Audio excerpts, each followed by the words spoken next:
Bien-aimés dans le Seigneur, nous nous tenons aujourd'hui sur le seuil d'une vérité qui touche le cœur de notre marche de foi, l'expérience, parfois déroutante, du silence de Dieu. Il y a des moments dans nos vies où nous prions, nous cherchons, mais le ciel semble d'airain, et nous ne discernons pas clairement sa voix ou sa direction. Aujourd'hui, à travers l'enseignement précieux de l'apôtre Joshua Selman, nous allons percer le mystère de ces saisons. Ouvrons nos cœurs pour recevoir cette révélation qui transformera notre compréhension et notre réponse face au silence divin. Prions que le Saint-Esprit illumine chaque âme. Amen. Quand vous gardez le silence, c'est aussi un langage pour le ciel. Je n'ai pas encore besoin de ton aide, et le ciel vous respectera, peu importe ce que vous traversez. C'est ce qui est arrivé à beaucoup de gens. Pourquoi prier?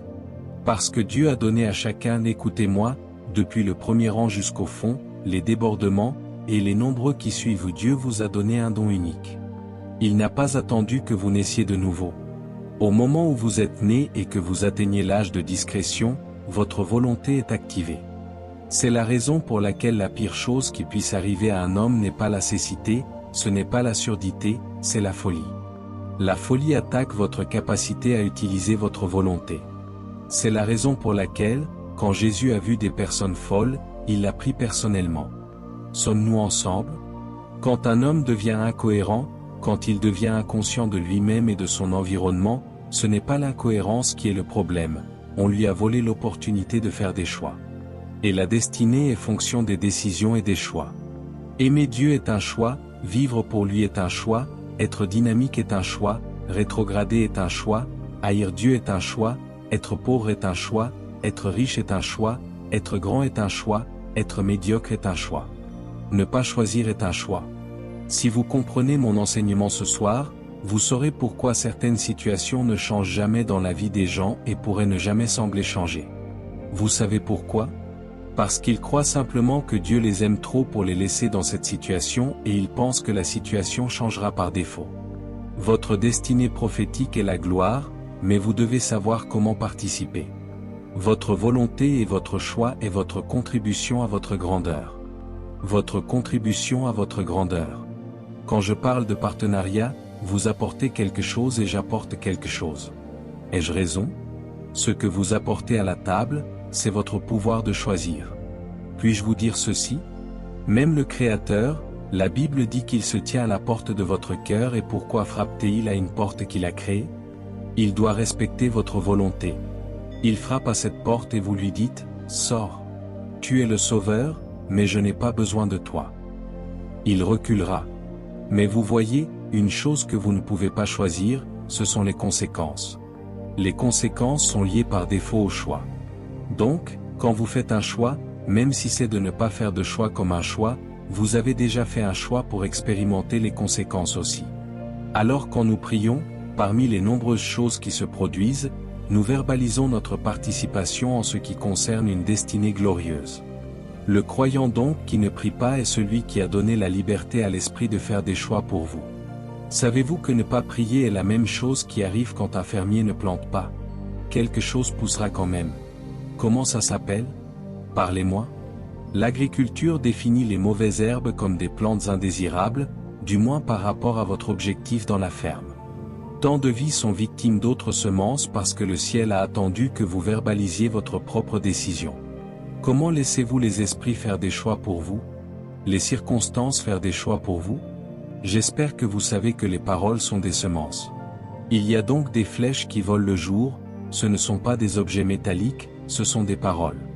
Quelqu'un lance juste une malédiction, que ce soit mal pour tout le monde en Canada, et parce que vous ne parlez pas, le royaume de l'esprit suppose que votre silence accepte toute parole négative et elle tombe sur le sol de votre vie et vous commencez à voir une récolte pousser que vous n'avez pas plantée parce que vous n'êtes pas le seul fermier. Satan aussi plante pendant que les hommes dormaient. Quand les gens dorment, ils sont généralement silencieux et Satan vient semer. Vous n'avez pas semé le cancer, mais parce que vous avez dormi, il a semé cette graine. Vous vous réveillez le matin avec une partie de votre corps qui ne fonctionne pas. Mais je prie pour quelqu'un, alors que vous commencez à exercer votre volonté à partir de ce soir, au nom de Jésus, que les choses commencent à changer. Que votre atmosphère change. Que votre atmosphère change au nom de Jésus. Alléluia. Écoutez-moi, béni soit le nom du Seigneur, au nom de Jésus. Jacques chapitre 5 s'il vous plaît, à partir du verset 16. Laissez-moi vous enseigner quelque chose sur la prière et le genre de prière qui commande un revirement dans la vie de tout croyant. Les croyants prient. Je peux vous dire que je sais que beaucoup de prières se passent ici, mais en Afrique, nous prions beaucoup. C'est un héritage que nous avons en tant que peuple. Nous prions, mais peu de gens produisent de la puissance par la prière. Peu de gens produisent de la valeur par la prière. Le degré d'énergie, de temps investi, dissipé dans la prière, par rapport aux résultats qui en découlent, à bien des égards, cela ne correspond pas. Et la raison est qu'il y a quelque chose qui ne va pas dans notre compréhension de la prière. Vous apprendrez bientôt que la prière est au-delà de verbaliser un besoin.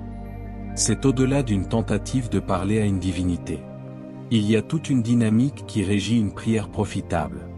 La Bible dit, « Confessez vos fautes les uns aux autres et priez les uns pour les autres, afin que vous soyez guéris. » Puis elle dit, « La prière efficace et fervente. » Il existe une telle description de la prière comme une prière efficace et fervente. Et puis la Bible parle d'un homme juste, elle dit qu'elle a beaucoup de poids. L'Amplifié dit qu'elle produit une puissance énorme et que cette puissance est dynamique dans son action. Elle est dynamique dans son action. Voici ce qu'elle dit ici, la prière sincère et persistante d'un croyant juste peut accomplir beaucoup lorsqu'elle est mise en action et rendue efficace par Dieu. Elle est dynamique et peut avoir une prière énorme. Puisse cela décrire votre vie de prière à partir de ce soir. Criez-le, croyant. Amen. Alléluia. Alors la Bible nous dit que les hommes devraient toujours prier. Vous remarquerez que la prière, de l'Ancien Testament à la vie de Jésus et même après que Jésus soit ressuscité et monté au ciel, la prière était au cœur de l'expérience chrétienne. De l'Ancien Testament, la seule chose qui n'a pas changé, de l'œuvre de Jésus sur terre et du Nouveau Testament, c'est le ministère de la prière. Il n'a pas changé. Beaucoup de choses ont été ajustées quand Jésus est venu, mais la prière est restée constante. L'approche a changé, sommes-nous ensemble? Mais l'idée générale de la prière n'a pas changé. Presque toutes les religions que je connais et que j'ai étudiées, la dernière fois que j'ai vérifié, il y avait environ 4300 religions enregistrées sur Terre, toutes croyant toutes sortes de choses. Et pour la plupart de ces religions, le fondement de leur activité, de leur pratique de leur foi, est basé sur la prière ou une forme de communication entre les hommes et le divin. Donc, l'idée de la prière est vraiment au cœur de la spiritualité, pas nécessairement du christianisme. Sommes-nous ensemble? Il y a des gens, les musulmans par exemple, prient. Les non-chrétiens prient, d'autres religions prient. Ils ont différentes façons de prier. Les prophètes de Baal priaient dans la Bible et ainsi de suite. Je veux donc vous enseigner quelque chose sur la prière qui vous aideront, car la Bible dit, « Je sais que cela tournera à mon salut par votre prière. » Si vous ne comprenez pas la dynamique de la prière, vous verrez des situations qui peuvent changer, refuser de changer. Laissez-moi le répéter. Vous verrez des situations qui peuvent changer, des situations ordonnées pour être changées, elles vous regarderont en face, elles resteront là, et vous finirez par perdre. Et votre perte représentera mal la fidélité de Dieu. Comprendre cette leçon sur la prière vous équipe pour changer toute situation négative, quelle qu'elle soit. Sommes-nous ensemble?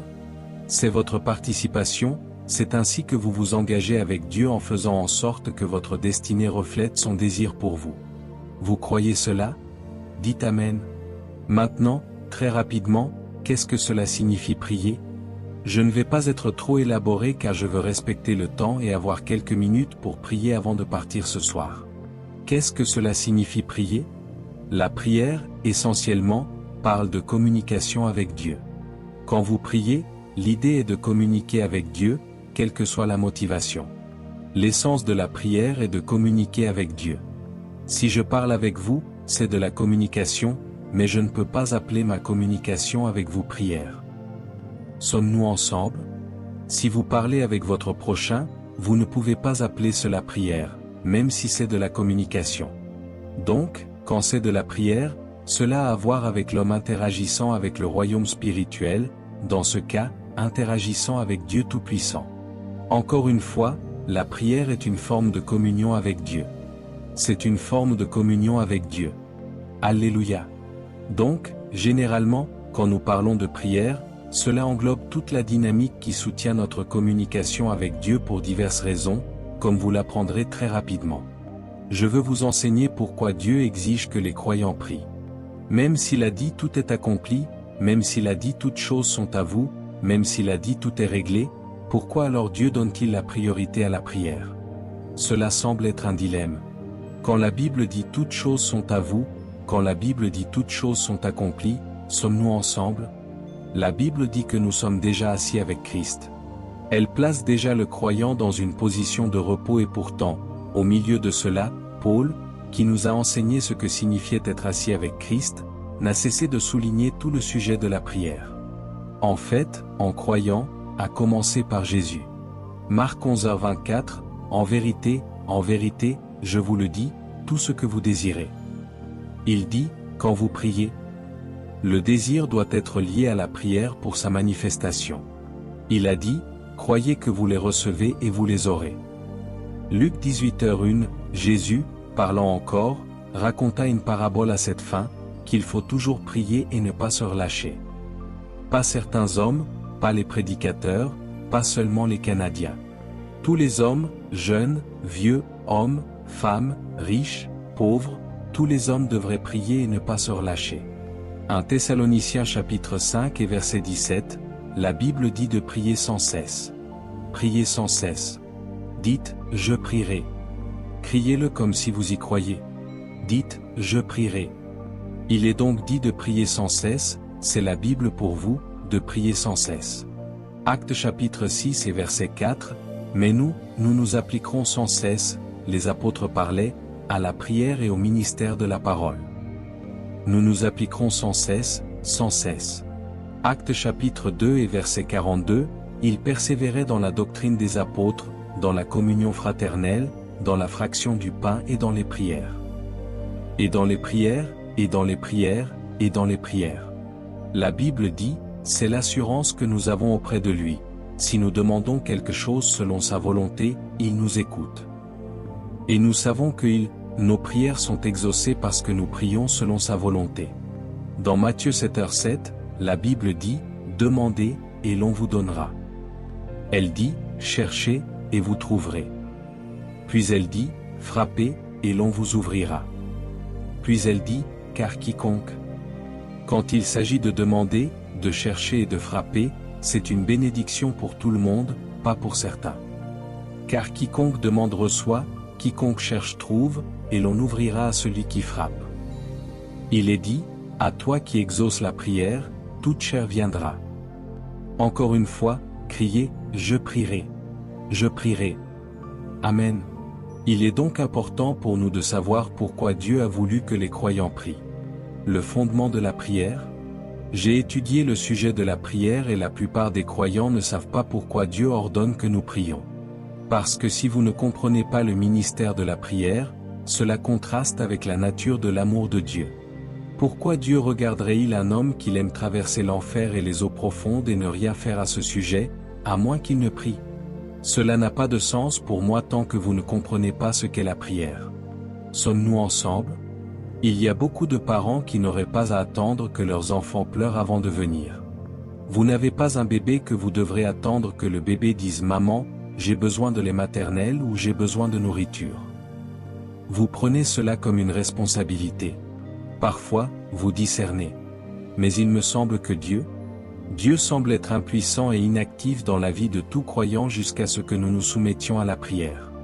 Et pourtant, la Bible semble contredire cela en disant, « Toutes choses sont à vous, toutes choses sont prêtes. » Dieu est plus que disposé à vous donner tout.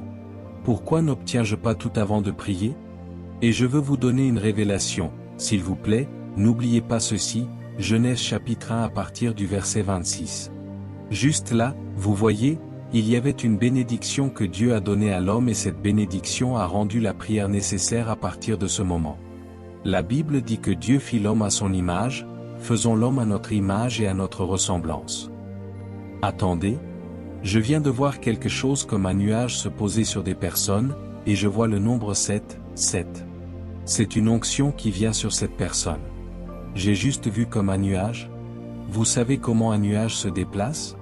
Aidez cette dame au nom de Jésus. Je vois ce nuage se poser sur quelqu'un par la puissance du Saint-Esprit. Comme Dieu me l'a révélé, que cela vous revête. Quoi que cette grâce soit censée accomplir, je le dis pour aider cette dame s'il vous plaît. Je le dis sur votre vie maintenant au nom de Jésus. 7. Je vois le nombre 7. Au nom qui est au-dessus de tout nom, que cette impartation repose sur vous. Qu'elle trouve les flammes dans votre vie. Vous ne serez plus jamais les mêmes par l'Esprit du Dieu vivant. Car la Bible dit, or le Seigneur, c'est l'Esprit. Il dit, là où est l'Esprit du Seigneur, là est la liberté. Je déclare que vous êtes libres maintenant au nom de Jésus. Permettez-moi de réprimander un esprit. Le Seigneur dit que je devrais réprimander la dépression. Nous enseignons toujours. Où que nous nous arrêtions, nous pouvons prier. Nous avons une session demain au nom de Jésus. 11. Je vois le nombre 11. Quelqu'un ici a-t-il souffert de l'esprit de dépression? La Bible appelle cela l'esprit de pesanteur. Au nom de Jésus, j'étends mes mains. Satan, je décrète et déclare, retire tes mains maintenant. Retire tes mains maintenant. Retire tes mains maintenant. Je maudis l'esprit de dépression. Je maudis les esprits suicidaires. Aidez cette dame au nom de Jésus. Je décrète et déclare, sois délivrée maintenant. La Bible dit, sur le mont Sion. Je continue de prier. Je maudis cet esprit au nom de Jésus. Sur mont Sion, il y aura délivrance et sainteté, et la maison de Jacob possédera ses possessions. Quelqu'un ici traverse-t-il des pensées suicidaires, la dépression pour vous ou vos enfants, des problèmes de santé mentale? Je commande à cet esprit de céder maintenant. Je commande à cet esprit de céder maintenant. Je commande à cet esprit de vous quitter maintenant au nom de Jésus. S'il vous plaît, asseyez-vous. Nous examinons pourquoi nous devons prier. Genèse chapitre 1. J'ai dit que Dieu fit l'homme à son image et à sa ressemblance. L'image de Dieu est une qualité spirituelle, la gloire de Dieu. Et puis la ressemblance de Dieu signifie sa fonctionnalité, comment il fonctionne. 2 mains, 2 pieds. Et puis il crée en parlant. Il crée en faisant. L'homme fut formé à cette similitude. Maintenant, la Bible dit, s'il vous plaît, écoutez attentivement, qu'ils aient la domination. Ce terme-là est un mot très compliqué. D'une part, cela signifiait que Dieu donnait à l'homme la gérance, pas la propriété, mais la gérance de la terre. Mais d'autre part, cela signifiait alors que chaque fois que l'homme avait besoin d'aide et d'assistance et de participation, il devrait verbaliser son besoin. La bénédiction même de la domination donnée à l'homme est devenue le fondement de la nécessité de la prière. Comprenez-vous ceci? Que Dieu a fait l'homme à son image. Dieu a fait l'homme à sa ressemblance. Tout comme le poisson doit dépendre de l'eau, de la mer pour sa survie, comme les oiseaux doivent dépendre de l'air et des arbres pour vivre, comme les animaux doivent dépendre de la terre, l'homme devrait dépendre de la présence, de la voix de Dieu pour sa survie. Sommes-nous ensemble? Maintenant, c'est très important. Donc, Dieu a donné à l'homme une capacité très unique. Nous l'appelons la volonté. Tout le monde dit la volonté. S'il vous plaît, dites-le. Dites la volonté. Encore une fois, dites la volonté. Cela signifie le pouvoir de choisir et le pouvoir de décider. Au moment où Dieu a donné la volonté à l'homme, il est devenu scripturairement incorrect pour Dieu d'envahir votre vie. Sommes-nous ensemble? Sans que vous verbalisiez votre besoin de son partenariat. Pouvez-vous imaginer que dès qu'il a activé la volonté de l'homme, il est devenu scripturairement incorrect? Cela signifie que même si Dieu veut vous aider, il devra attendre. Il s'est lié à respecter votre volonté. C'est puissant. C'est l'implication d'être fait à l'image et à la ressemblance de Dieu. Même au prix et au détriment de votre salut éternel, Dieu n'imposera pas le salut sur vous. Il y a des gens qui vont en enfer aujourd'hui et Dieu les regarde avec son œil omniscient, mais il s'est lié à honorer sa parole au-dessus de sa réputation. Il devra respecter leur rejet de lui. Alors quand vous demandez pourquoi Dieu semble croiser les bras quand vous voyez toutes sortes de chaos et de désastres sur la terre, voici la réponse, il vous a donné un don.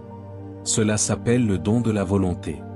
Ce don, vous voyez, peut définir votre destinée et ce don peut détruire votre destinée.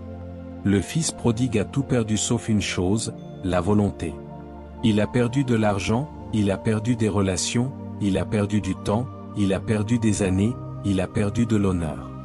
Mais la seule chose qui lui restait, ce don que Dieu a donné à l'homme, ne vous quitte jamais jusqu'à votre mort, à condition que vous soyez en vie. Le don est toujours actif. C'est puissant. Cela s'appelle le don de la volonté. Tout le monde dit la volonté. Encore une fois, je vous montre le fondement essentiel du ministère de la prière. Le ministère de la prière ne concerne pas seulement les démons. Le ministère de la prière ne concerne pas seulement les requêtes. C'est la plateforme officielle pour verbaliser votre besoin de partenariat, votre besoin d'assistance, votre besoin de communion. Quand vous gardez le silence, c'est aussi un langage pour le ciel, je n'ai pas encore besoin de ton aide. Et le ciel vous respectera, peu importe ce que vous traversez. Et c'est ce qui est arrivé à beaucoup de gens. Pourquoi prier? Parce que Dieu a donné à tout le monde, écoutez-moi, du premier rang à l'arrière, les débordements et les nombreux qui suivent, Dieu vous a donné un don unique. Il n'a pas attendu que vous naissiez de nouveau. Au moment où vous êtes né et que vous atteignez l'âge de discrétion, votre volonté est activée. C'est la raison pour laquelle la pire chose qui puisse arriver à un homme n'est pas la cécité, ce n'est pas la surdité, c'est la folie. La folie attaque votre capacité à utiliser votre volonté. C'est la raison pour laquelle, quand Jésus a vu des personnes folles, il l'a pris personnellement. Sommes-nous ensemble? Quand un homme devient incohérent, quand il devient inconscient de lui-même et de son environnement, ce n'est pas l'incohérence qui est un problème, on lui a volé l'opportunité de faire des choix. Et la destinée est fonction des décisions et des choix. Aimer Dieu est un choix, vivre pour lui est un choix, être vibrant est un choix, rétrograder est un choix, haïr Dieu est un choix, être pauvre est un choix, être riche est un choix, être grand est un choix, être médiocre est un choix. Ne pas choisir est un choix. Si vous comprenez mon enseignement ce soir, vous saurez pourquoi certaines situations ne changent jamais dans la vie des gens et pourraient ne jamais sembler changer. Vous savez pourquoi? Parce qu'ils croient simplement que Dieu les aime trop pour les laisser dans cette situation et ils pensent que la situation changera par défaut. Votre destinée prophétique est la gloire, mais vous devez savoir comment participer. Votre volonté et votre choix est votre contribution à votre grandeur. Votre contribution à votre grandeur. Quand je parle de partenariat, vous apportez quelque chose et j'apporte quelque chose. Ai-je raison? Ce que vous apportez à la table, c'est votre pouvoir de choisir. Puis-je vous dire ceci? Même le Créateur, la Bible dit qu'il se tient à la porte de votre cœur et pourquoi frappe-t-il à une porte qu'il a créée? Il doit respecter votre volonté. Il frappe à cette porte et vous lui dites, sors. Tu es le Sauveur, mais je n'ai pas besoin de toi. Il reculera. Mais vous voyez, une chose que vous ne pouvez pas choisir, ce sont les conséquences. Les conséquences sont liées par défaut au choix. Donc, quand vous faites un choix, même si c'est de ne pas faire de choix comme un choix, vous avez déjà fait un choix pour expérimenter les conséquences aussi. Alors quand nous prions, parmi les nombreuses choses qui se produisent, nous verbalisons notre participation en ce qui concerne une destinée glorieuse. Le croyant donc qui ne prie pas est celui qui a donné la liberté à l'esprit de faire des choix pour vous. Savez-vous que ne pas prier est la même chose qui arrive quand un fermier ne plante pas? Quelque chose poussera quand même. Comment ça s'appelle? Parlez-moi. L'agriculture définit les mauvaises herbes comme des plantes indésirables, du moins par rapport à votre objectif dans la ferme. Tant de vies sont victimes d'autres semences parce que le ciel a attendu que vous verbalisiez votre propre décision. Comment laissez-vous les esprits faire des choix pour vous? Les circonstances faire des choix pour vous? J'espère que vous savez que les paroles sont des semences. Il y a donc des flèches qui volent le jour, ce ne sont pas des objets métalliques, ce sont des paroles. Quelqu'un lance juste une malédiction, que ce soit mal pour tout le monde en Canada, et parce que vous ne parlez pas, le royaume de l'esprit suppose que votre silence accepte toute parole négative et elle tombe sur le sol de votre vie et vous commencez à voir une récolte pousser que vous n'avez pas plantée parce que vous n'êtes pas le seul fermier. Satan aussi plante pendant que les hommes dormaient. Quand les gens dorment, ils sont généralement silencieux et Satan vient semer. Vous n'avez pas semé le cancer, mais parce que vous avez dormi, il a semé cette graine. Vous vous réveillez le matin avec une partie de votre corps qui ne fonctionne pas. Mais je prie pour quelqu'un, Alors que vous commencez à exercer votre volonté à partir de ce soir, au nom de Jésus, que les choses commencent à changer. Que votre atmosphère change. Que votre atmosphère change au nom de Jésus. Alléluia. Écoutez-moi, ma vie de prière a changé quand j'ai compris cette révélation. Pour la plupart des croyants, on nous dit de prier juste pour soulager la culpabilité de la spiritualité. Donc, la plupart des gens prient soit parce que les hommes de Dieu qu'ils admirent prient aussi, soit parce que des gens leur ont dit qu'ils ont obtenu des résultats par la prière. Ce n'est pas une motivation précise pour la prière. C'est la raison pour laquelle les gens rétrogradent en silence, ressortent et donnent une forme de piété. L'énergie pour prier est dérivée de la révélation, pas des rituels. Révélation. Alléluia. Donc, il y a un appel nominal dans le royaume de l'Esprit chaque jour et vous n'êtes pas là pour dire présent. Pourtant, il y a une autre voix qui dit présent pour vous parce que votre voix n'est pas entendue, et elle continue de dire présent. Devons-nous envoyer des malédictions? Vous n'êtes pas là pour parler. Une autre voix dit présent, présent, présent, et vous regardez votre vie et vous voyez des signatures qui ont été signées en votre nom. Il a dit, j'ai cherché un homme qui se tiendrait sur la brèche, sommes-nous ensemble, pour le pays, afin que je ne le détruise pas, mais je n'en ai pas trouvé. Mais ce soir, Dieu a trouvé un peuple au nom de Jésus. La guerre spirituelle et l'intercession. La seule chose qu'Esther a faite n'était pas de danser, c'était de parler. Le ministère d'Esther était un type de prière, car elle allait se tenir devant le roi pour changer le décret. Mardochée continuait avec ses complots pour anéantir les Juifs, et seulement une femme qui avait accès au cœur du roi. Et Mardochée lui a dit, si tu ne comprends pas ton assignation, si tu gardes le silence et laisses les autres, ton Dieu suscitera le salut par un autre lieu. Et elle a dit, je mettrai mon sac, si je péris, je péris. Elle s'est présentée devant le roi, et il a levé le sceptre d'or. Il a dit, viens. Beaucoup d'entre vous ont laissé vos familles périclitées, beaucoup d'entre vous ont laissé vos destinées périclitées. Savez-vous que si Dieu ouvrait vos yeux dans l'esprit et que vous voyez le plan de Dieu pour votre année 2025? Alors certains d'entre vous commenceraient à pleurer parce que, selon le plan de Dieu, en mars, vous auriez dû posséder votre maison, selon le plan de Dieu. Mais quand le ciel dit, êtes-vous prêts? Les forces angéliques sont prêtes, le Saint-Esprit est prêt, Dieu est prêt, mais alors vous êtes silencieux. Une attaque sur votre vie de prière est au-delà d'une attaque sur votre spiritualité, c'est une attaque sur votre destinée. Il a raconté une parabole pour montrer qu'il faut toujours prier et ne pas se relâcher. La prière n'est pas pour les guerriers de prière. La prière est pour ceux qui ont l'intention d'être victorieux. Votre prière, c'est vous qui verbalisez votre volonté. Vous activez votre volonté. Vous participez au processus de prise de décision de votre destinée. Je ne me tairai jamais pour laisser les esprits faire des choix pour moi. Je ne me tairai jamais pour laisser les malédictions tomber comme la pluie. Tout ce qui n'est pas désiré dans ma vie, j'ai reçu la capacité donnée par Dieu de verbaliser mon partenariat, de verbaliser mon acceptation. Écoutez, combien d'entre vous savent que dans notre monde d'aujourd'hui, quand un document n'est pas signé, il n'est pas considéré comme valide? Ai-je raison? Donc, vous m'apportez un document. Si je ne vous vois pas apposer une signature, soit en signant, soit avec une empreinte de pouce, soit quelque chose, je ne le considère pas légitime et tout cela. La façon dont vous signez dans l'esprit, c'est de libérer votre volonté par la prière. Alors la Bible dit, quand vous priez, dites. Ne pensez pas, ne souhaitez pas. Dites. Participez au processus. Au nom de Jésus, mon enfant ne mourra pas. Cela s'envole comme une instruction et commence à attendre. Les paroles ne meurent pas. Alors, quand l'esprit de mort arrive, il rencontre déjà une décision. Vous avez déjà décidé? Sommes-nous ensemble? C'est ainsi que nous gagnons. Et je sais que cela tournera à mon salut. Alors je déclare que Koinonia va de gloire en gloire.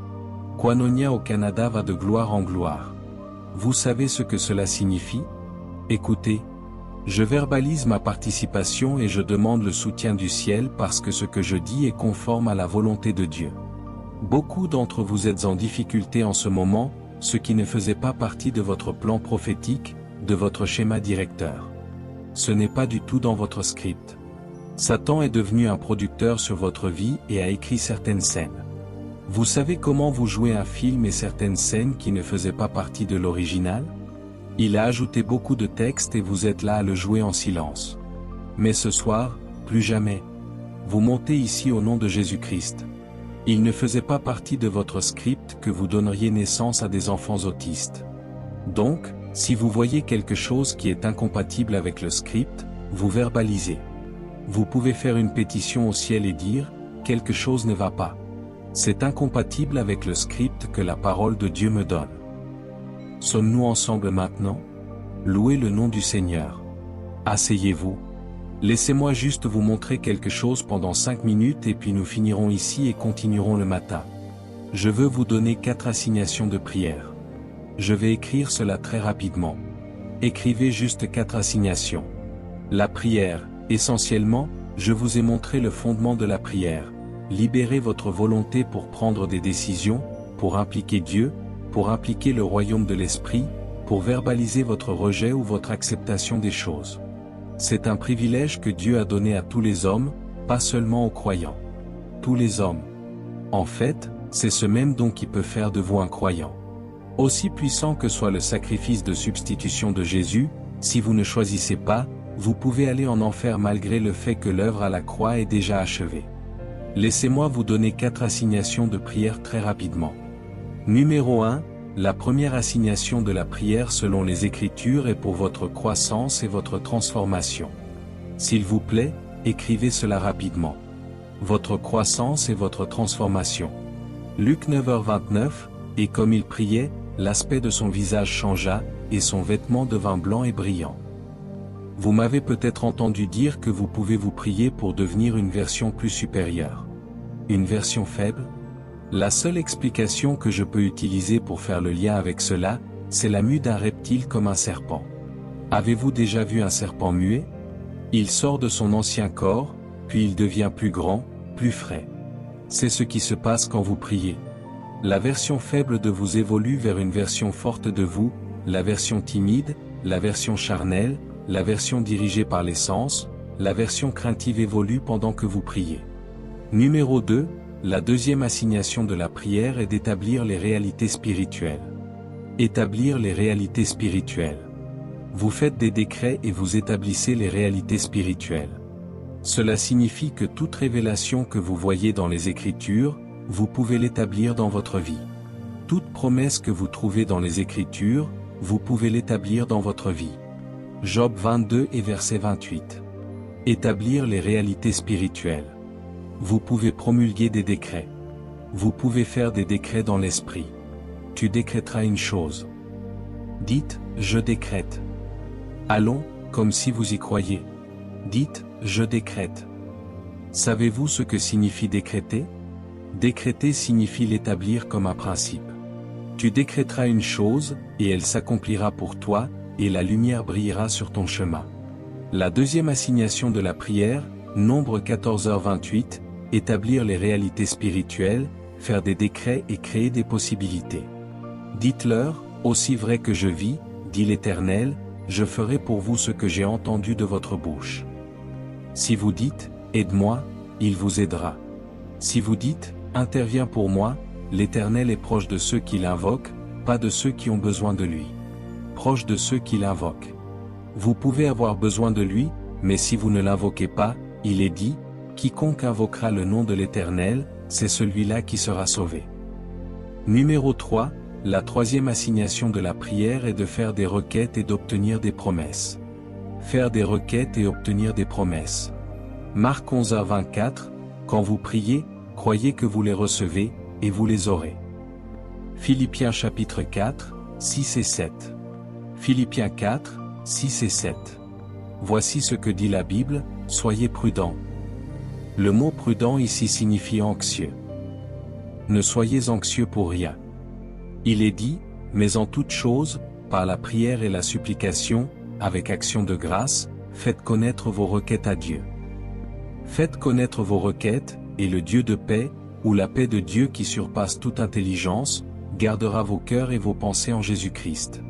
Numéro 4, la quatrième et dernière assignation de la prière, telle que la Bible la révèle, est pour la guerre spirituelle et l'intercession prophétique. Guerre spirituelle et intercession prophétique. Qu'est-ce que la guerre spirituelle selon les Écritures? Engager la vérité de la parole de Dieu pour établir ce qui est accompli en Christ sur votre vie. C'est ce que la Bible appelle la guerre spirituelle.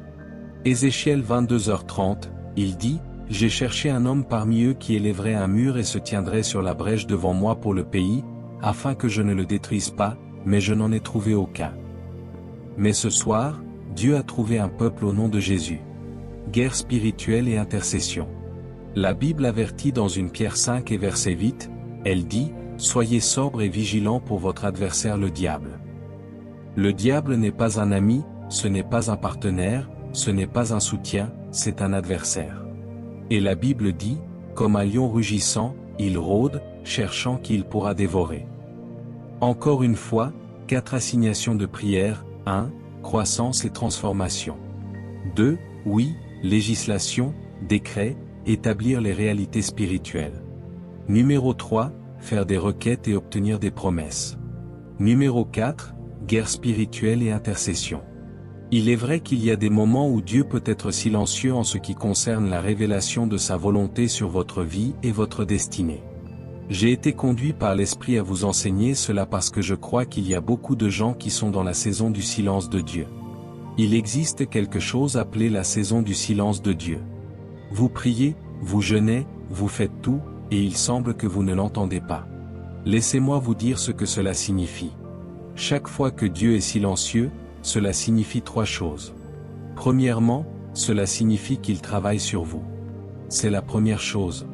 Chaque fois que Dieu est silencieux et qu'il retient la révélation de sa volonté pour vous, cela peut signifier, premièrement, que vous, en tant que vase qui sera utilisé pour faire sa volonté, il fait une œuvre en vous, et révéler sa volonté pour vous serait un gaspillage dans cet état. Et donc, son silence signifie que vous devez continuer la formation, la construction, jusqu'à ce qu'il fasse de vous le vase capable de faire cette volonté que vous voulez qu'il révèle. S'il vous plaît, écoutez très attentivement. Dieu parle à quelqu'un en ce moment. Dieu, pourquoi as-tu été silencieux pour moi, ma famille, ma destinée? Chaque fois que Dieu est silencieux, premièrement, discernez que son silence est un message. Je suis en train de faire le vase que j'utiliserai pour accomplir ma volonté. Regardez s'il vous plaît. Dieu a été silencieux pour Jésus pendant 30 ans. Lisez votre Bible. Vous n'entendez pas Jésus communiquer avec Dieu quand il était un petit enfant. Et pourtant, il était Dieu. Depuis le moment où Dieu a parlé autour de sa naissance, vous n'entendez plus aucune discussion. Il est allé prier, il est allé apprendre pendant 30 ans. Nous n'entendons plus la voix de Dieu concernant Jésus.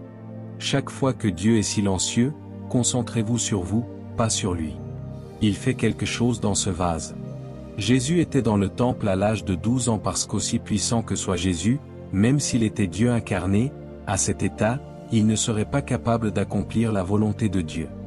Il avait besoin d'apprendre, il avait besoin de grandir. Luc chapitre 2 et verset 52. Votre Bible dit qu'en ces moments de silence, Jésus grandissait en sagesse. Il grandissait en stature. Il grandissait en faveur auprès de Dieu et des hommes. Ne gaspillez pas vos moments de silence. Quand Dieu est silencieux, plutôt que de vous lamenter avec impatience, concentrez-vous sur le fait de le laisser vous construire. Seigneur, je sais que tu n'as pas parlé concernant ceci et cela, cela signifie que le vase que tu veux utiliser pour cette tâche n'est pas encore devenu la version qui nécessite la révélation de ta volonté. Quelqu'un apprend-il ce soir? Écoutez, ce que vous apprenez ce soir, vous allez l'utiliser pour aider tant de gens. Pour certains d'entre vous, ce message maintenant, vous appellerez vos proches et direz, « Et je suis venu, j'ai trouvé une clé. J'ai trouvé la clé. » Quand vous avez prié et soumis votre prière ici au service de miracles, prière après prière, vigile après vigile, la plupart des gens ne se concentrent pas sur Dieu en train de les faire. Ils se concentrent juste sur Dieu en train de révéler sa volonté. Chaque fois que Dieu révèle sa volonté, il y a une version qui accomplira cette volonté. Et si vous n'êtes pas devenu cette version, il retiendra ses paroles et se concentrera sur votre formation. Puissant. Un autre exemple, j'utilise Jésus, laissez-moi vous en donner un autre. Quand Joseph a eu un rêve, c'était la fin de cela. Il n'a rien vu ni entendu d'autre. Il a juste eu un rêve de sa destinée, le soleil, la lune, 11 étoiles. Quand Joseph est entré dans la fosse, je suis sûr qu'il aurait dit, « Dieu, explique-moi pourquoi un homme juste serait dans la fosse par mes propres frères. » Silence. Quand il le vendait pour aller en Égypte, silence. Mais était-il jamais en dehors de la volonté de Dieu? S'il vous plaît, parlez-moi. Même dans votre confusion, Dieu vous conduit toujours. C'est un message puissant ce soir. Aussi confus que vous puissiez penser l'être, Dieu vous conduit toujours. Laissez-moi vous dire comment Dieu conduit. Regardez-moi. Je veux vous enseigner quelque chose de puissant. Si le désir de Dieu est que vous alliez de cette façon et que vous entriez par une porte, s'il vous plaît, regardez-moi. Si le désir de Dieu est que vous alliez à gauche et que vous entriez par la porte de votre destinée, et qu'en toute honnêteté et sincérité de cœur, croyant en lui, vous allez à droite, il enlèvera la porte là-bas et la portera ici pour s'assurer que vous ne manquiez pas sa volonté. C'est à quel point Dieu est déterminé. Croyez cela à propos de Dieu. La plupart d'entre vous ne savent pas à quel point Dieu est puissant. Avez-vous lu l'Écriture qui dit « Toute chose concourt au bien, pas pour tout le monde, pour ceux qui aiment le Seigneur » Donc, chaque fois que vous ne comprenez pas votre vie, demandez simplement « Est-ce que j'aime le Seigneur » Si votre amour est toujours en place, trouvez le repos. Le trouble ne commence que lorsque le défi a volé votre amour. Alors vous êtes en difficulté. Toute chose. Interprétez le silence de Dieu. Chaque fois que Dieu est silencieux, premièrement, cela signifie qu'il travaille sur le vase. Joseph. Regardez les tragédies qui ont suivi la vie de Joseph. De la fosse, Joseph se lèvera. Ils l'ont vendu en prison et il a commencé à servir. Il est devenu le chef des prisonniers. Juste au moment où il allait se reposer, la femme de Potiphar est venue avec son propre trouble. Sommes-nous ensemble maintenant? Et puis, ô cher, regardez ce qui est arrivé à Joseph, qu'il était là dans la prison et qu'il tenait le vêtement de la femme de Potiphar. Comment pourrait-il jamais leur expliquer cela? Étape suivante, il est allé en prison et il était là en prison. Savez-vous qu'il avait des raisons légitimes d'être offensé? Comment diable suis-je arrivé ici simplement à cause du rêve? Dieu? Ce n'est pas. Cela n'en vaut pas la peine. S'il vous plaît, portez-le et donnez-le à quelqu'un. C'est ce que quelqu'un veut faire ici maintenant, dire, Seigneur, je suis fatigué de cette chose. Méfiez-vous quand Dieu vous apparaît et dit que vous êtes hautement favorisé, car parfois ce qui suit cette déclaration est la controverse. Lisez votre Bible. Il a dit, vous êtes hautement favorisé. Vous pensiez qu'immédiatement après cela, vous verriez des gens qui se rassembleraient avec des cadeaux et diraient, Marie, tu veux dire que Dieu t'est apparu. La faveur de Dieu peut être très controversée, et il appelle cela faveur. Comment expliquez-vous que vous soyez enceinte et que vous affirmiez pourtant être vierge, et au lieu que Dieu parle et vous défende, il garde le silence? Apprenez à vivre dans le silence de Dieu, mes chers amis. Joseph est allé en prison et y est resté. Même dans sa confusion et sa douleur, il était dans la volonté de Dieu. Et un jour, regardez ceci. Il a vu deux personnes et il a interprété leurs rêves, et il a dit, s'il vous plaît, quand vous irez chez Pharaon. Il n'a pas dit, dites-lui de me faire roi. Non, non. Il a dit, tout ce que je veux, c'est sortir de cet endroit. S'il vous plaît, dites à Pharaon que je suis innocent. Et l'homme est arrivé là-bas. Devinez ce qui s'est passé? Il l'a oublié. 2 ans. Si vous êtes Joseph et que vous sortez et devenez Premier ministre, qui est la première personne dont vous allez vous occuper? Vous vous occuperez d'abord de l'échanson, suivi de la femme de Potiphar. Quand il est devenu roi, c'était inutile. Quand la volonté de Dieu se manifeste dans votre vie, il y a des batailles qui deviennent inutiles. Vous avez gagné. Apprenez-vous cela maintenant? Donc, après 2 ans de patience, la voix de Dieu était sur le point de venir. Laissez-moi vous dire, même lorsque vous entrez dans la saison de sa voix, vous ne saurez pas que vous êtes si près. Ce sera un matin, et puis le roi enverra chercher Joseph. Tout comme quelqu'un est venu pour Koinonia ici ce soir. Vous ne savez pas que la voix de sa majesté, après 10 ans, après 15 ans, après 20 ans, après 5 ans, après 2 mois, enfin, sa majesté est sur le point de parler. Asseyez-vous. Laissez-moi vous dire comment Dieu parle. Quand Dieu parle pour mettre fin à vos saisons, il ne vient pas comme une voix douce et tranquille. Lisez votre Bible, Quand il s'agit de mettre fin à votre saison, il vient en majesté. Il fera des choses il sera impossible de douter que c'est lui qui est venu. Alléluia. Et ce matin-là, Joseph s'est levé le matin. Comment allez-vous, cher prisonnier? Comment allez-vous, Joseph? Dieu vous bénisse. Ah, ça fait longtemps. 2 ans et plus. Nous ne savons pas combien de temps il est resté en prison. Nous savons que les 2 ans sont à partir du moment où les chansons est parti. Donc, X années plus 2 ans. Il ne savait pas que ce matin-là, il serait Premier ministre. Le geôlier ne savait pas qu'il allait ouvrir la porte à son patron. Écoutez-moi. Pendant que vous priez et faites confiance à Dieu, Seigneur, si seulement tu pouvais me donner un emploi à 200 000, je serais reconnaissant. Le jour où la voix de Dieu vient pour vous honorer d'avoir été patient pendant la saison du silence, quelqu'un vous appellera et dira, je quitte le Nigeria. Je cherchais quelqu'un pour diriger ma compagnie. Peux-tu venir le faire pour moi? Et vous penserez que c'est un mensonge. Que lorsque le Seigneur a ramené la captivité de Sion, nous étions comme ceux qui rêvent. S'il vous plaît, asseyez-vous. Le roi a envoyé chercher Joseph et ils l'ont fait sortir de son cachot. Je suis sûr que son cœur battait quand il est venu se tenir là, car il ne lui avait pas dit pourquoi il lui avait demandé de sortir. Si un roi vous envoie chercher en prison, vous allez soit y retourner, soit vous serez exécuté. Et je peux l'imaginer tremblant et se tenant devant le roi. Votre Majesté? Et le roi a dit, eh bien, j'ai dormi et j'ai fait un rêve. Et on dit que tu peux interpréter les rêves. Il a dit, eh bien, ce n'est pas en mon pouvoir. Dieu donnera à Pharaon une réponse de paix. C'est ce que tu as vu, Pharaon. C'est ce que tu as vu. Alors, quelle est la solution? Rassemble 20% de tout cela et garde-le pendant 7 ans. Et quand il a fini, Pharaon a dit, puisque Dieu t'a révélé cela, qui d'autre en Égypte est capable de faire cela? Je suis Pharaon, et ce n'est que sur le trône que tu seras second après moi. Tu deviens l'administrateur tout de suite. Regardez.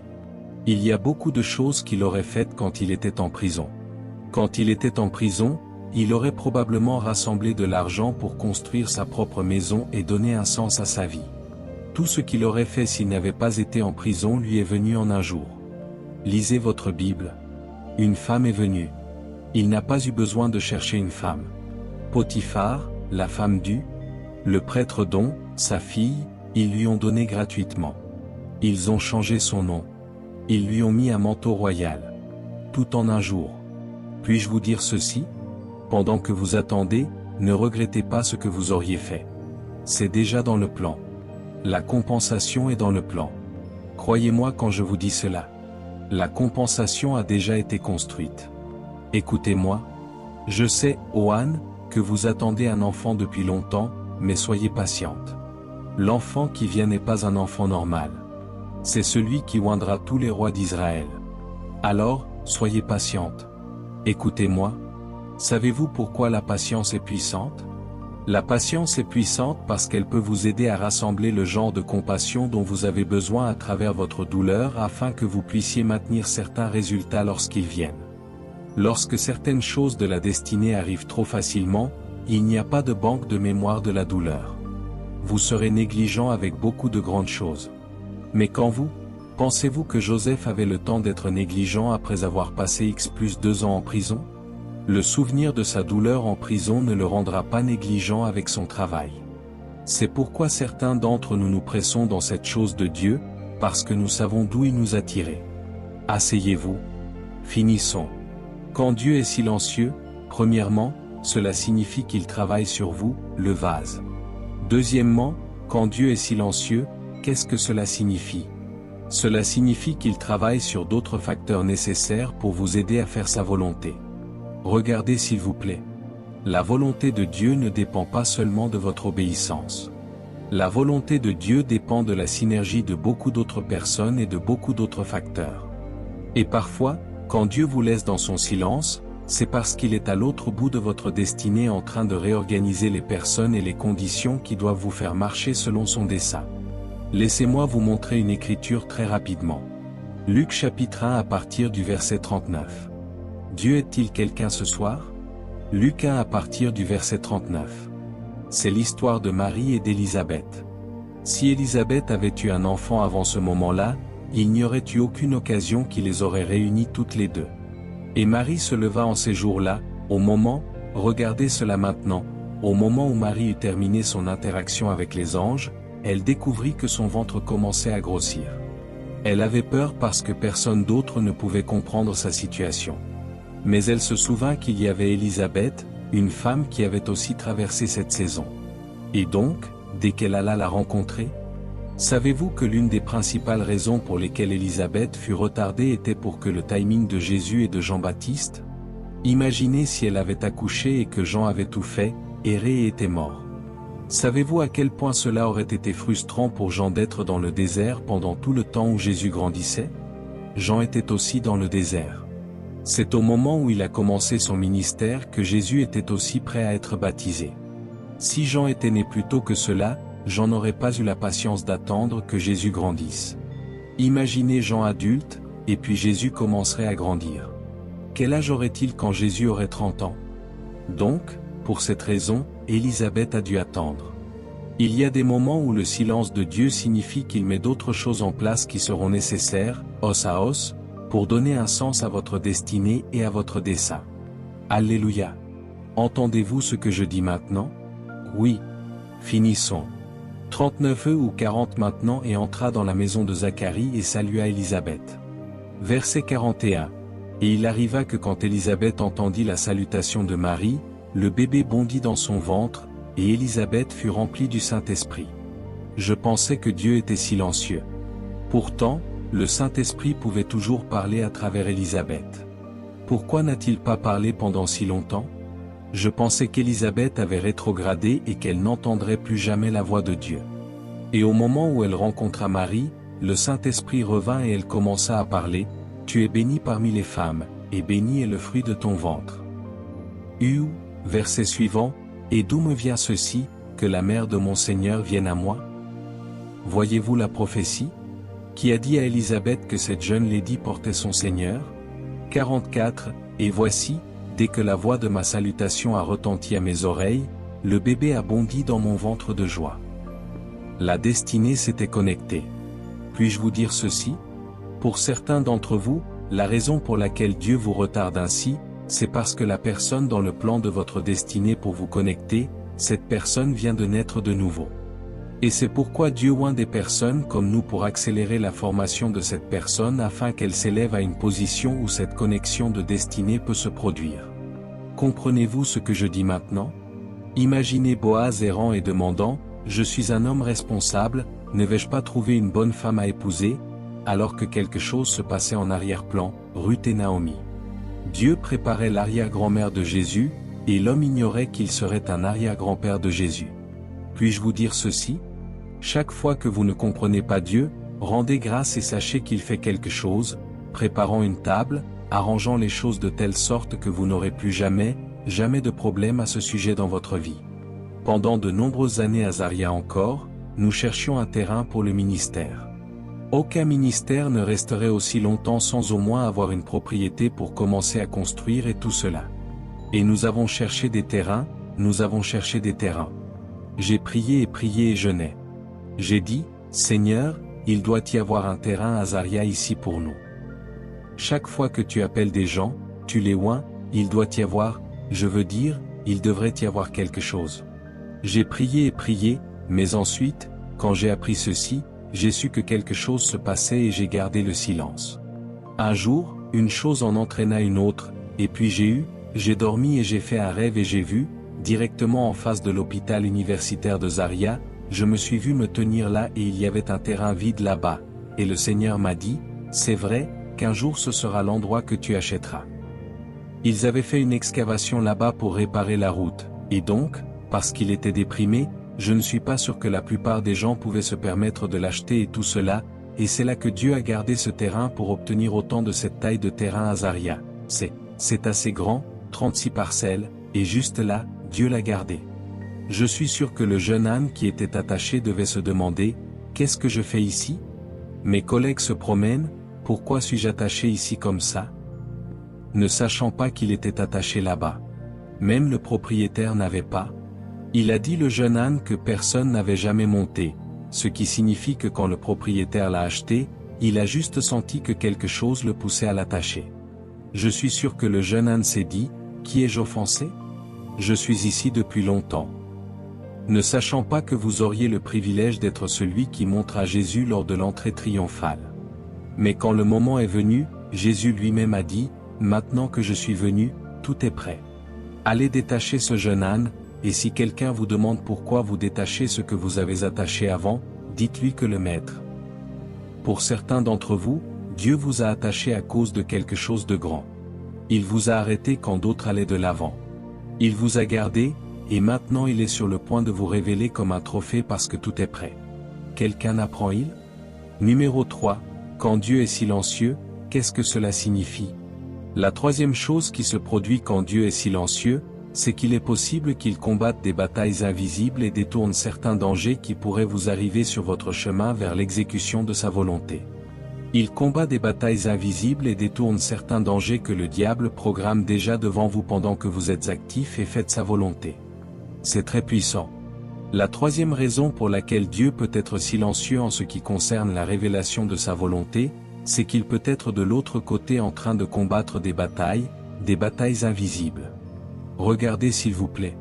Quand Satan essaie d'arrêter votre destinée et qu'il ne peut pas l'arrêter, quand il sait qu'il est certain que vous suivez le chemin de la destinée, la chose suivante qu'il fait est de commencer à programmer toutes sortes de malheurs sur votre chemin vers la réalisation de votre destinée. Dieu, voyant cela, peut suspendre ce qui est sa volonté pour votre vie et ensuite s'occuper des obstacles que vous attendrez à l'avenir. Et puis, dès que cela est fait, il vous relâchera pour que vous y alliez. Une écriture, Matthieu 2 et verset 20. La Bible dit que quand Jésus est né, Hérode était en colère. L'esprit de l'Antéchrist se déplaçait à travers Hérode pour s'assurer qu'il tuerait tous les enfants. Et l'ange a dit à Joseph et Marie, fuyez avec cet enfant et allez le cacher. Or, savez-vous qu'ils ont caché Jésus là-bas et qu'il n'y a plus eu de manifestation d'ange ni de voix de l'esprit? Silence. Ils sont juste partis. Rappelez-vous que l'endroit où ils ont fui était un lieu temporaire. Quand retournerons-nous vivre nos vies normales? Le verset 20 dit que l'ange apparut alors et dit, lève-toi, prends le jeune enfant et sa mère, et retourne dans le pays d'Israël. Pourquoi? Car ceux qui cherchaient la vie du jeune enfant sont morts. Maintenant, vous pouvez y retourner. C'est terminé. Tous ceux qui l'auraient attaqué et frustré le ministère, toutes les malédictions et les jougs qui vous auraient attendu pendant que Dieu suspend la révélation de sa volonté, il s'assure que toutes ces choses sont traitées. Quand la route est dégagée, il dit, maintenant, tu peux y aller. Le chemin est dégagé devant toi. La plupart des croyants ne sont pas assez matures. J'espère que ce que vous avez appris ce soir vous a aidé, afin que vous puissiez rendre gloire à Dieu même quand cela n'a pas de sens. Et avec cette compréhension, vous pouvez réconforter beaucoup d'autres. Le silence de Dieu est un avantage. Lève-toi, prends ton affaire maintenant. Lève-toi, prends ta famille maintenant. Lève-toi, prends ton enfant. Nous allons prier, mais laissez-moi partager une histoire vraie qui est arrivée à quelqu'un. Je prie pour beaucoup de gens, et un couple est venu me voir une fois. C'est une histoire vraie. Et l'homme se lamentait vraiment et a dit qu'il n'arrivait pas à avoir d'enfant. Écoutez attentivement. Et il y avait un problème de santé entre lui et la femme et tout cela. Et je l'ai réconforté. J'ai dit, nous allons prier. Je sais que ce n'est pas facile. J'allais même le recommander, peut-être que vous verrez. Je recommanderai un médecin à aller voir et tout cela. Et puis, histoire vraie, j'ai tenu leurs mains pour prier pour eux, et soudain mes yeux se sont ouverts. C'est une histoire vraie. Si je plaisante, je vous le dirai. Tandis que je tenais leurs mains, le Seigneur a ouvert mes yeux et j'ai vu une étrange vision qui m'enseignerait une leçon sur ce que je viens de vous enseigner. Dans cette vision, j'ai juste vu l'homme entrer dans une pièce avec la femme, et j'ai vu 3 enfants. Ils couraient partout. Et puis la scène a changé et tous sont entrés dans une voiture et ils roulaient et allaient quelque part. Et puis un camion ou quelque chose comme ça, je ne me souviens plus vraiment, est venu et a juste tout écrasé et tous les enfants sont morts. C'est ce que j'ai vu dans ma vision. Je le pense vraiment. Je me tiens par Dieu pour vous dire ceci. Tous les enfants sont morts. Et je les ai vus pleurer, et je suis revenu à moi et j'ai dit, vous dites que vous n'avez pas d'enfants ou que vous avez perdu des enfants. Ils ont dit, non, nous n'avons jamais eu d'enfants. J'ai dit, rendez grâce. Vous ne savez pas ce que Dieu arrêtait. Est-ce que vous comprenez ce que je dis maintenant? Vous voyez, quand vous marchez avec Dieu, quand Dieu dit, rendez grâce, rendez simplement grâce. Vous ne connaissez pas les batailles. Certains d'entre vous ici, je parle respectueusement, pas pour vous rendre émotif, certains d'entre vous, vous avez prié pour que Dieu ouvre certaines portes, et au moment où la porte s'est ouverte, le trouble qui est venu avec cette porte, cela n'en valait presque plus la peine. Et Dieu dit, je ne veux pas que cela t'arrive encore une fois. Laisse-moi m'occuper des batailles que le diable a programmées. Alors ce sera une entrée triomphale pour toi. Quelqu'un comprend-il ce que j'enseigne maintenant? C'est très, très puissant. Très puissant. Si vous ne comprenez pas ce côté de Dieu, vous ne pourrez jamais rendre grâce, même quand vous ne le comprenez pas. Si Dieu n'avait pas formé Moïse pendant les 30 années supplémentaires et simplement à cause de la pression pour s'assurer que la prophétie s'accomplisse et qu'il ait poussé Moïse prématurément comme cela, il aurait pu les faire sortir d'Égypte, mais ils seraient tous morts. Même avec toute la formation, il n'y a eu que Josué et Caleb dans cette génération qui sont entrés dans la terre promise. Donc, vous vous demanderiez, quelle était la hâte alors? Avez-vous lu l'histoire de la femme sunamite, n'est-ce pas? Celle qui a eu un enfant qui est mort plus tard. Rappelez-vous, il y avait un moment où le prophète passait et elle le voyait et disait, « S'il vous plaît, laissez-moi vous honorer. Je discerne que vous êtes un homme de Dieu. » Une fois, il a dit, « D'accord, parce que chaque fois que vous honorez une grâce, vous provoquez quelque chose de cette grâce pour vous bénir. » Il a dit, « Que puis-je faire pour vous? J'ai de l'influence. Dois-je parler au gouvernement? » Elle a dit, « Non, je vis parmi mon propre peuple. » Avez-vous un enfant? Non. Selon le temps de la vie, vous aurez un enfant. Je me souviens du jour, où je peux imaginer le jour où il dansait avec l'enfant, se demandant, « Rejoignez-nous, chantez Alléluia. » Ne sachant pas que quelques instants après, l'enfant allait mourir. Et l'enfant est mort. Ils ont amené Géasi. Son esprit n'a pas permis à l'onction d'agir. Il est venu avec la verge et rien ne s'est passé. Parce que ce n'est pas seulement dans la verge. Votre cœur est la batterie qui alimente cette verge. Si la condition de votre cœur est corrompue, vous pouvez tenir une vraie verge et elle ne réveillera personne. Et le prophète a dû venir lui-même.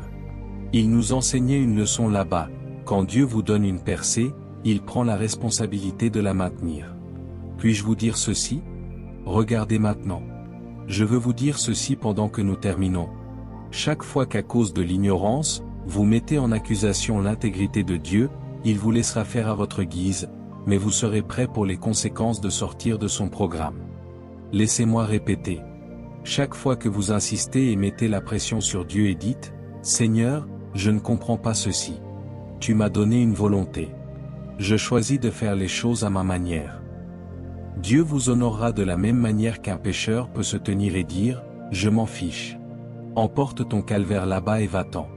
Je ne t'ai pas demandé de mourir pour moi. » Dieu les honorera de vivre leur vie, mais à la fin, quand ils mourront, c'est certain qu'ils iront en enfer. Il est dangereux de lutter avec Dieu. Il est possible de lutter avec Dieu et vous serez le vainqueur. J'espère que vous le savez. Il est possible de lutter avec Dieu et vous serez celui qui gagne. Mais laissez-moi vous dire ceci, chaque fois que votre volonté défait la volonté de Dieu, commencez à avoir peur pour vous-même. Il faudra de la miséricorde pour vous racheter. L'enseignement de ce soir est très sérieux. Il faudra de la miséricorde pour vous racheter. Quand vous sortez de la volonté de Dieu, il y a des histoires sur des histoires que je peux vous raconter de gens qui ont obstinément bousculé Dieu. Je m'en fiche. C'est toi que nous louons. C'est toi que nous adorons. Tu donnes la guérison et la grâce que nos cœurs, nos cœurs, nous allons prier. Il y a eu un moment où j'ai reçu une invitation à aller dans une nation particulière. Je ne mentionnerai pas le nom. Et mes gens savent déjà, dès que mon esprit commence à combattre quelque chose, il me laisse tranquille, calmement, parce qu'une fois que mon esprit commence à combattre quelque chose, je sais qu'il y a quelque chose qui ne va pas. Je ne peux peut-être pas comprendre pleinement. Nous avons commencé à planifier cette réunion, et les gens étaient très heureux. J'étais excité d'aller dans ce pays. Ce serait ma première fois là-bas, et je percevais que les gens étaient très sérieux. Mais nous avons commencé la planification pour aller faire estampiller mon visa. Mon visa était dans une autre ambassade. Il y a eu un retard.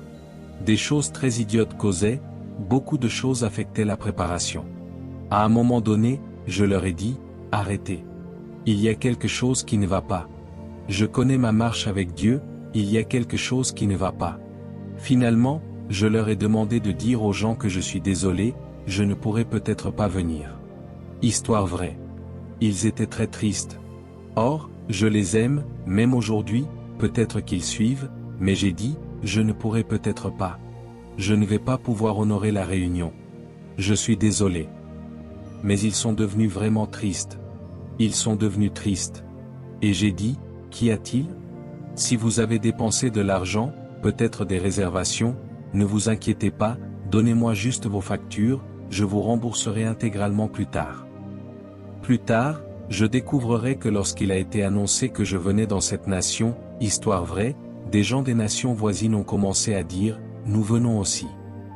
Et quand ils ont vu le volume de personnes et les types de personnes, ils se sont assis ensemble et ont dit, écoutez, nous n'allons pas gâcher cette opportunité. Ils ont alors mis en place un programme où les gens paieraient un montant particulier, et puis ils auraient une session privée avec moi. Ils leur ont donné l'assurance que s'ils payaient cet argent, ils le leur donneraient. Et les gens ont dit, si c'est l'apôtre, pas de problème. Combien ça coûte? Certaines personnes allaient payer pour elles-mêmes et toute leur famille. Et pendant que j'étais ici, mon esprit, je vous enseigne how to walk in the will of God. Si votre vie de prière est morte, vous tomberez dans de nombreux pièges à peu de frais. Toute porte ouverte n'est pas la porte de Dieu, ou toute porte ouverte n'est pas une porte par laquelle vous devriez entrer à ce moment-là.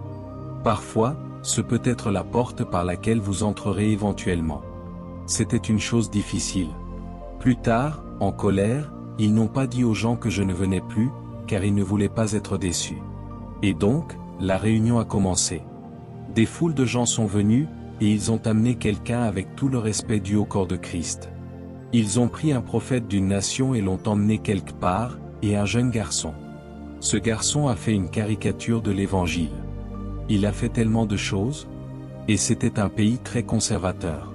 Ce jeune garçon a fait beaucoup de bêtises. Il essayait de... Je crois que j'entendais qu'il transformait l'eau. Vous savez, je ne parle pas contre. Je crois au miracle, mais je sais ce qui n'est pas un miracle. Alléluia. Beaucoup de bêtises. Et imaginez des gens respectables qui ont fait le voyage en avion. Vous pouvez imaginer un homme de statut avec ses enfants qui ont voyagé en avion. Des gens qui jeûnaient et priaient pour rencontrer Dieu. Voici un jeune garçon, mal préparé pour le ministère, qui est juste venu et a gaspillé leur temps. Les gens ne faisaient que murmurer, et ils se sont levés et sont partis. Ils ont dit, pas étonnant que l'apôtre ne soit pas venu. Et j'ai dit, Seigneur, tu vois comment tu nous protèges, et parfois nous ne savons pas que c'est ton amour. Beaucoup de retenues sont l'amour et la miséricorde de Dieu, afin que certaines batailles soient livrées. Sommes-nous ensemble? Quand Koinonia a commencé, après environ 2 ou 3 ans, j'ai commencé à avoir une inspiration. Dois-je venir à Abuja pour établir Koinonia? J'étais dans cette même ville, en retraite, et j'ai vu un avion. L'avion était écrit, et j'ai vu l'avion quitter Zaria et venir à Abuja. Au moment où il allait atterrir à Abuja, il s'est écrasé, et tout le monde à bord est mort. J'ai su ce que Dieu disait, n'ose pas faire quoi que ce soit qui soit en dehors de mon timing. C'était toujours dans son plan que nous serions ici, mais le timing est aussi important que le mot. Le mot va et le mot va maintenant ne sont pas les mêmes. Le mot va et le mot va plus tard ne sont pas les mêmes. Donc, juste parce que Dieu vous dit que vous allez aller à gauche, vous devez lui demander, maintenant que je sais où je vais, quand y vais-je? Quand y vais-je? Parce que si vous manquez un jour, ou si vous dépassez d'un jour, cela peut corrompre tout le processus du voyage. Dieu a-t-il parlé à quelqu'un ce soir? Il n'y a que 2 sujets de prière que nous allons prier ce soir dans le temps dont nous disposons. La première prière, ô Dieu, là où je suis déjà au bord de commettre un désastre fatal sur ma vie, j'obtiens la grâce pour un revirement cette nuit. Ouvrez votre bouche et commencez à prier. S'il vous plaît, priez. Priez du fond de votre cœur. Quelqu'un prie. Parlez au Seigneur. Seigneur, là où j'ai manqué ta volonté pour ma vie, j'obtiens la grâce au nom de Jésus-Christ. Quelqu'un prie, là où j'ai craint, sincèrement, je pensais que c'était toi qui me disais de faire l'affaire. Je pensais que tu me disais de commencer le ministère maintenant. Je réalise que ce n'est pas toi. Je n'ai pas honte de pleurer. Montre-moi miséricorde. Parce qu'il a dit que son joug est doux et son fardeau est léger. Quand vous portez ce qui vous tue, fuyez et assurez-vous que c'est le fardeau de Dieu que vous portez. Ne soyez pas fatigués, s'il vous plaît, priez. Il s'agit de votre destinée. Alléluia. Sujet de prière numéro 2, Seigneur, accorde-moi la grâce et la persévérance afin que tous les jours de mon temps désigné, j'attende jusqu'à ce que ta voix vienne pour me guider. Détruisez l'esprit d'impatience. Écoutez, surtout notre génération, il y a une pression pour prouver quelque chose. Je suis maintenant un millionnaire. Mon ministère fonctionne maintenant. J'ai maintenant 30 000 membres. Soyez prudents. Pendant 10 ans, vous pourriez être le pasteur de 10 personnes. Ces 10 personnes ne sont pas encore vos membres. Ce sont les leaders que vous formez. Ensuite, Dieu amènera des membres, et vous découvrirez que vous dirigez un ministère mondial. C'est ce manque de compréhension de la volonté de Dieu et du timing de Dieu qui a poussé beaucoup de gens à se frotter les mains dans toutes sortes de choses sataniques. Vous allez prier, Seigneur, la grâce de rester. La grâce de rester dans le domaine et le lieu de ta volonté, peu importe le soleil, peu importe la pluie. L'endurance d'insister pour voir que ta volonté s'accomplisse dans ma vie. Quelqu'un prie. Élevez votre voix et priez. Quelqu'un prie. Priez du fond de votre cœur. Alléluia. 1 Jean 5h14 et 15. 1 Jean 5h14 et 15, s'il vous plaît, médias, aidez-nous. 1 Jean 5h14 et 16. Ce sera notre verset de mémoire pour ce soir. Utilisez-le pour prier tout au long de cette semaine. Lisons-le ensemble. Et c'est l'assurance que nous avons auprès de lui, que si nous demandons quelque chose selon sa volonté, il nous écoute. Et si nous savons qu'il nous écoute, quoi que ce soit que nous demandions, nous savons que nous avons les requêtes que nous lui avons demandées. Votre assurance est que, une fois que vous êtes dans la volonté de Dieu, trouvez le repos. Une fois que vous êtes dans la volonté de Dieu, trouvez le repos. Pour certains d'entre vous, vous êtes sur le point de quitter votre emploi en ce moment, et Dieu dit, cet emploi, si vous pouvez être patient 3 mois de plus, juste au moment où votre promotion est en route, ne laissez pas le diable vous tromper parce que le salaire n'est pas une réflexion. Ne faites pas l'erreur d'Agar. Quand ils ont banni Agar, Agar s'en est allée en colère. Quand Dieu l'a rencontrée, il a dit, retourne chez ta maîtresse. Écoutez, s'il vous plaît. Utilisez cette semaine pour prier. Priez en esprit. Écrivez les différents aspects de votre vie et dites, Père, avec clarté, révèle ta volonté. Ne vous souciez pas des gens qui disent que cela n'a pas d'importance, vous avez un cerveau. Soyez prudents, le cerveau a causé des problèmes à beaucoup de gens. Il vaut mieux être insensé et attendre. Quand sa parole vient, l'influence vient, la grâce vient. L'homme que vous voyez aujourd'hui, debout devant vous, que par le privilège de la grâce de Dieu vous célébrez, est un produit de l'honneur qui vient en restant dans la volonté de Dieu. Je prie pour vous au nom de Jésus, le Fils du Dieu vivant. Pour vous tous qui demandez, Seigneur, dirige-moi, fais-moi connaître ton conseil pour le prochain chapitre de ma vie, recevez la précision de la compréhension de sa volonté au nom de Jésus. Certains d'entre vous, il viendra à vous en rêve cette nuit. Certains, en vision cette nuit. Certains, il vous donnera une écriture cette nuit. Certains, il se révélera à votre esprit cette nuit. Mais quoi qu'il arrive, que mon Dieu se révèle à vous. Quoi qu'il arrive, que mon Dieu se révèle à vous. Amen. Quelle parole puissante nous avons reçue aujourd'hui sur le silence de Dieu. Nous avons découvert que son silence n'est jamais une absence, mais souvent une activité intense. Il nous façonne, il aligne les circonstances et les personnes, et il combat pour nous dans l'invisible. Ne tombons pas dans le piège de l'impatience ou de l'orgueil en dehors de sa volonté et de son timing parfait. Rappelez-vous que la patience dans l'attente de sa voix est une contribution précieuse à la manifestation de votre destinée. Alors que vous méditez sur ces vérités, décidez dans votre cœur de faire confiance au processus, même lorsque vous ne comprenez pas tout. Utilisez votre volonté pour prier, pour rester dans sa parole, et pour rendre grâce. Votre persévérance dans le lieu de sa volonté portera du fruit en temps voulu. Que la grâce de Dieu vous équipe pour traverser chaque saison de silence avec foi, discernement et une patience joyeuse. Que sa voix vous guide clairement au moment opportun et que sa main soit sur vous pour vous faire entrer dans l'accomplissement de tout ce qu'il a planifié. Soyez bénis, chers leaders du royaume. Au nom de Jésus. Amen.